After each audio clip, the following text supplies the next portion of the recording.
Do I support Russia? I support not having a team sport mentality when analyzing geopolitics. I support the working class people of Ukraine and Russia and all around the world as they are the ones who are losing their life for the interests of their governments. I support ending the war. And to be able to do so, you must understand why the war started in the first place, which is why I pointed out that last year Jens Stoltenberg openly admitted that the reason the war started in the first place was because of NATO expansion. If you do not believe me, listen to him yourself. President Putin actually sent a draft treaty that he wanted NATO to sign to promise no more NATO enlargement. That was what he sent us. And that was a precondition for not invade Ukraine. Of course, we didn't sign that. So he went to war to prevent NATO, more NATO close to his borders. Like, people are honestly denying reality because they're drinking all of the fucking Western juice from Western media. It's so fucking pathetic. All you need to know is that what's going on in Ukraine is an American proxy war against Russia. NATO don't want to stop expanding because NATO is controlled by the United States and the United States is controlled by APAC. Hassan is no Marxist or communist by any sense, but he is correct about this. The war in Ukraine did not start in 2022 like Western media leads you to believe. It started in 2014. 2022 was a further escalation of an ongoing conflict. Jens Stoltenberg himself admitted last year that Russia's invasion of Ukraine was because of NATO. As I mentioned, in 2014, the American-backed far-right neo-Nazi coalition led to the overthrow of a democratically elected leader in Ukraine, which started this war. On the topic of China, even the fucking Americans have a one China policy. The only people who don't believe that China and Taiwan is one nation are the neoconservatives who works for the military-industrial complex in the United States. If you don't want to listen to me, look, Anthony Blinken last year said the US one China policy has not changed. How many times do Western media have to lie to you to make you realize they aren't really fucking telling the truth? It is all just propaganda. Ukraine just launched long-range missiles into Russia.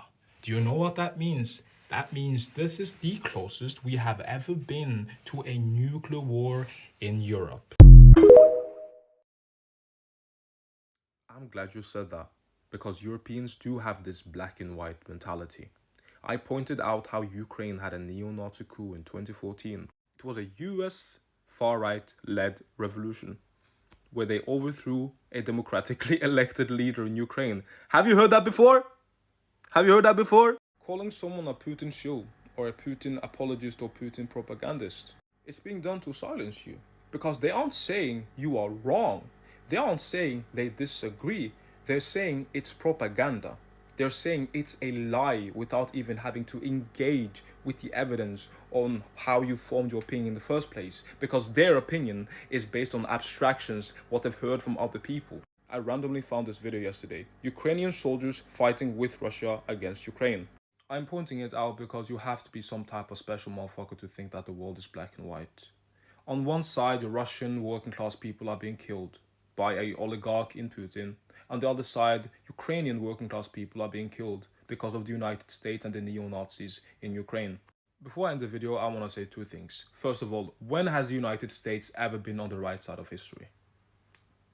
Where? When?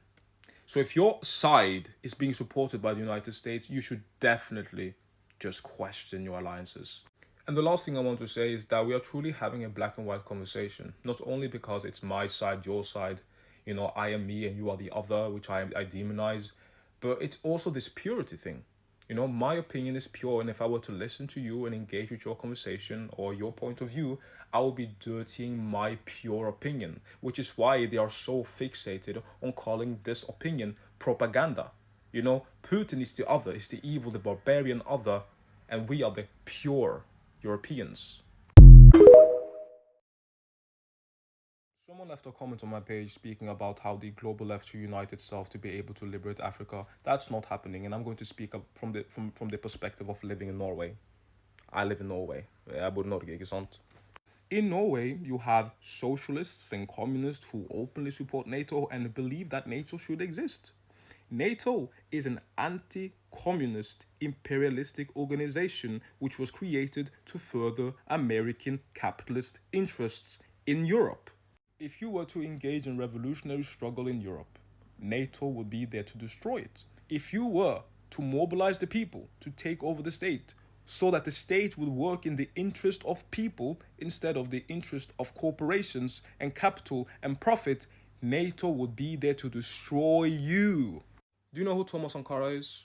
Leftists in Europe love Thomas Sankara. But do you know why they love Thomas Sankara? Because he died. He got killed. That's why they love him. Because they do not have the same energy for Fidel Castro. Fidel Castro, like, I can't even start to mention how influential he has been on the African continent. When speaking about non-Africans who have supported the African struggle, there is no other name that can be spoken of louder than Fidel Castro. These people don't actually care about the African struggle. They support what Thomas Sankara represents. Someone who died for their cause. For his cause, I'm sorry. They paint him in the same way they paint Jesus. He was a savior and he got killed by the enemy. I just want to make myself clear that my critique is again on NATO support. I live in Norway, so I speak from the perspective of Norwegian socialists and communists, but I want to paint a broader picture. People who support NATO are European imperialists and they are no friend of African liberation. They don't even care about the liberation of their own people against capitalism, as they support the most anti-communist, anti-socialist organization on this planet. Hello there, comrade. There seems to be a misunderstanding. You are a leftist. We have nothing in common. You think socialism is about being morally good and having values such as freedom and happiness. What the fuck are you talking about? Let me make myself very clear. NATO supporters are white supremacists. NATO is an anti-socialist and anti-communist organization. It is the formation and coalition of white supremacist Western imperialist nations. This is not an exaggeration. Are you reading? Are you reading? Or what? Socialism or being on the left has nothing to do with morality, has nothing to do with equality for all. That's not the case. Please grow out of this mentality. NATO member states are defenders of liberal democracy, of white supremacy. Supporting NATO is quite literally supporting white supremacy. How is this not clicking? All right, it is clicking. You just don't care. If you want to understand how the war in Ukraine started in the first place and want to understand how that is linked to what's currently going on in Georgia right now, stay for a bit and let me keep you updated. You see, in 2013 and 14, this is from 2014, Ukraine had some issues with their economy and they needed assistance. But there are two parties to get assistance from: the EU, NATO, and United States, or Russia. The reason I have this picture up is because this loan crisis, a loan from the EU or a loan from Russia, is what started everything.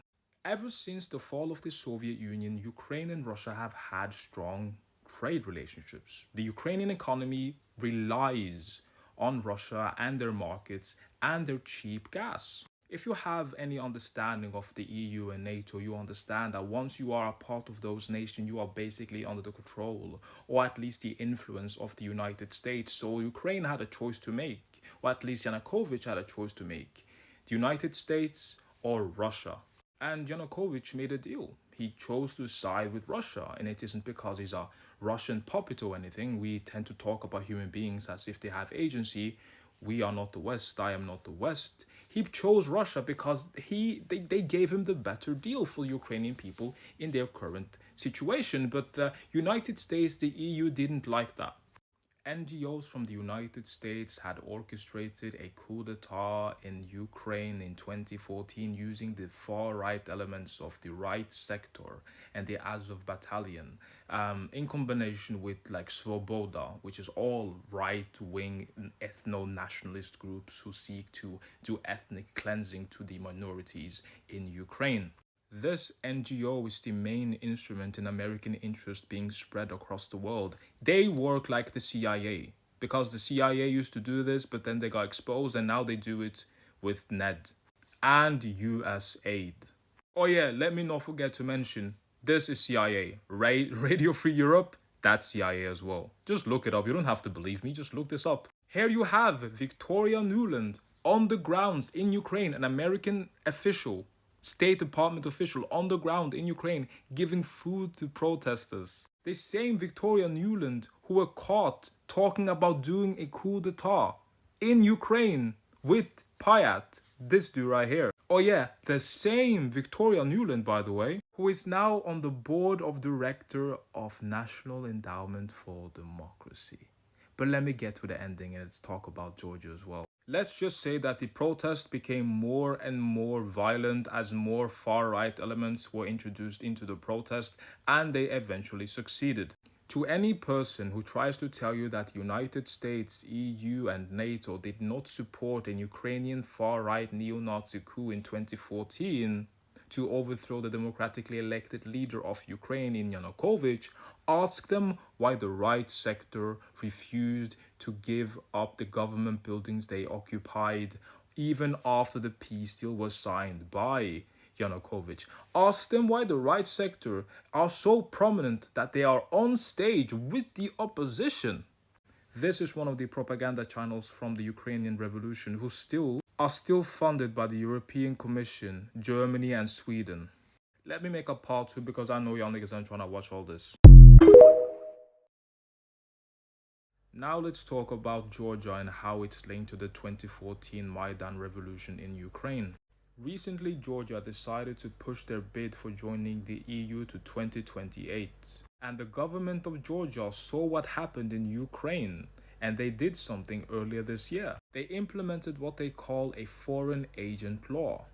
What that law does is require any NGOs that receive more than 20% of their funding from abroad to officially register themselves as pursuing the interest of a foreign government.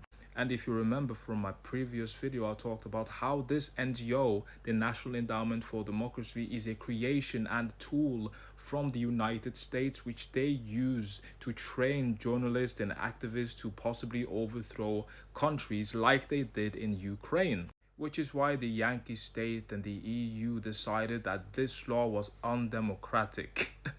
Like this tweet is depicting, how come the Georgians just have EU flags laying around? And more importantly, why do you have signs in English? You live in Georgia. For what? I live in Norway. For what reason would I make a sign in English if I live in Norway? Because these signs are not for the Georgian people. It's for you. It's for the Western world. Just like when Victoria Nuland was out there giving food, these NGOs are right here giving food to people, making sure that these people stay. And right now they have a started attack. And currently the protesters are creating mayhem, attacking government buildings. It's almost like we've seen that one before. And the NGOs are already giving out freshly new masks for the protesters. Like, be fucking for real. The government knows what the EU and the United States are trying to do in Georgia. The people know, but do you know? Someone talked about Ukrainian sovereignty in my comments and I almost couldn't stop laughing. Do we live on the same planet? Let me ask you a question. How is it that Boris Johnson, the former Prime Minister of the United Kingdom, can openly talk about how the United Kingdom, NATO and the US imperialist forces and allies are using Ukraine to do a proxy war against Russia, and it not being something which is spread on mainstream media? We are, let's face it, we're waging a proxy war. We're waging a proxy war, but we're not giving our proxies. Let me remind you what Boris Johnson did in Ukraine. When the invasion started, the war started, Zelensky said Ukraine will not join NATO. Every single party in this conflict understands that NATO expansion is the reason for this war. But Boris Johnson didn't like the fact that the Ukrainians and the Russians were actually talking about possibly ending the war. The peace deal that was interrupted by Boris Johnson would have given Russia less Ukrainian land than they currently occupy. So when we speak about Ukrainian sovereignty, the Ukrainian people have sovereignty, and the Ukrainian people are the ones who are losing their lives because of this NATO and expansion and Russia's response to NATO expansion. The Ukrainians are the ones losing their lives in addition with the Russians.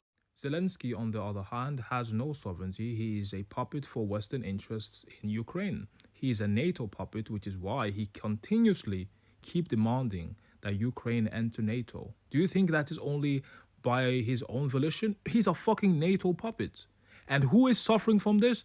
The Ukrainian people. Because for some reason, y'all niggas think I just love war and I love watching Ukrainians die. I do not. I just recognize the material conditions which created this situation in the first place. When you want to talk about sovereignty, though, you have to remember the person that feeds you controls you. You do what your mother and father says because they give you food and give you housing. The United States and NATO allies are the ones who giving weapons to Ukraine, so they do. So Zelensky does what the United States wants him to do, which is why he hasn't been able to shoot these rockets without the permission from the United States. Because he is a puppet. You understand? I'm not saying these things out of nowhere. Because they give him weapons, they give him the means to defend Ukraine, he do what they say. When they said lower the drafting age to 25, he did it. He did it. Now they're saying lower the draft age to 18. Will he do it? Oh, he doesn't want to do that. We'll see what happens though.